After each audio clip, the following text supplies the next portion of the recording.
John chapter 12. 6 days before the Passover, Jesus arrived at Bethany, where Lazarus was, whom Jesus had raised up from the dead. So they spread an evening meal for him there, and Martha was serving them, but Lazarus was one of those dining with him. Then Mary took a pound of perfumed oil, genuine nard, very costly, and she poured it on the feet of Jesus and wiped his feet dry with her hair. The house became filled with the scent of the perfumed oil. But Judas Iscariot, one of his disciples, who was about to betray him, said, "Why was this perfumed oil not sold for 300 denarii and given to the poor?" He said this, though, not because he was concerned about the poor, but because he was a thief and had the money box and used to steal the money put in it. Then Jesus said, "Let her alone, so that she may keep this observance in view of the day of my burial. For you always have the poor with you, but you will not always have me." Meanwhile, a large crowd of Jews got to know that he was there, and they came not only because of Jesus, but also to see Lazarus, whom he had raised up from the dead. The chief priests now conspired to kill Lazarus also, since it was because of him that many of the Jews were going there and putting faith in Jesus. The next day, the large crowd that had come to the festival heard that Jesus was coming to Jerusalem. So they took branches of palm trees and went out to meet him, and they began to shout, "Save, we pray you! Blessed is the one who comes in Jehovah's name, the King of Israel." When Jesus found a young donkey, he sat on it, just as it is written, "Have no fear, daughter of Zion. Look, your king is coming, seated on a donkey's colt." These things his disciples did not understand at first, but when Jesus was glorified, they recalled that these things were written about him, and that he did these things to him. Now the crowd that was with him when he called Lazarus out of the tomb and raised him up from the dead kept bearing witness. This is also why the crowd went to meet him, because they heard he had performed this sign. So the Pharisees said among themselves, "You see that you are not getting anywhere. Look, the whole world has gone after him." Now there were some Greeks among those who had come to the worship at the festival. So these approached Philip, who was from Bethsaida of Galilee, and they began to request him, saying, "Sir, we want to see Jesus." Philip came and told Andrew. Andrew and Philip came and told Jesus. But Jesus answered them, "The hour has come for the Son of Man to be glorified. Most truly I say to you, unless a grain of wheat falls to the ground and dies, it remains just one grain. But if it dies, it then bears much fruit.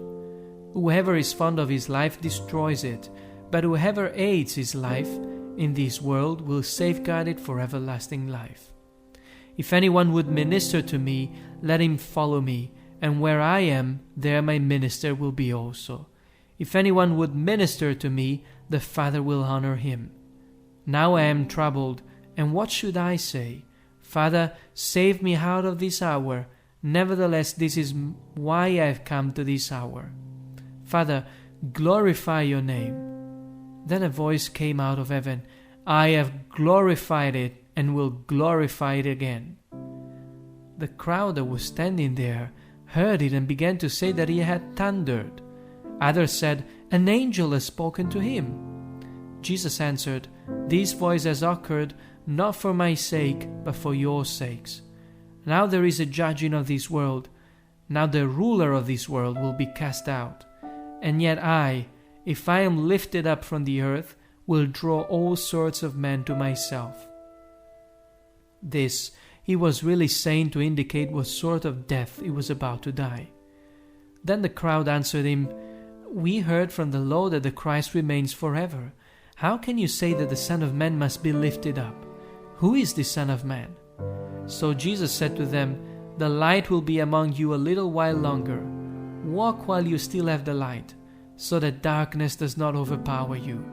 Whoever walks in the darkness does not know where he is going. While you have the light, exercise faith in the light, so that you may become sons of light." Jesus said these things and went off and hid from them. Although he had performed so many signs before them, they were not putting faith in him. So that the word of Isaiah the prophet might be fulfilled, who said, Jehovah, who has put faith in the thing heard from us? And as for the arm of Jehovah, to whom has it been revealed?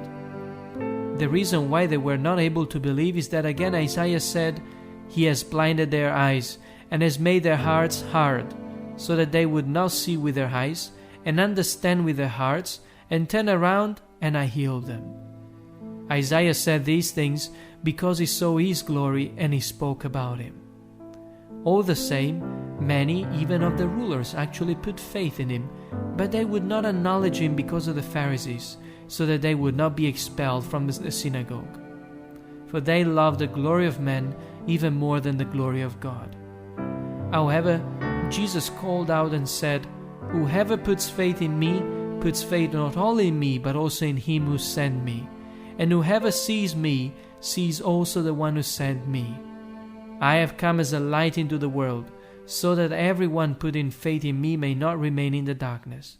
But if anyone hears my sayings and does not keep them, I do not judge him, for I came not to judge the world, but to save the world.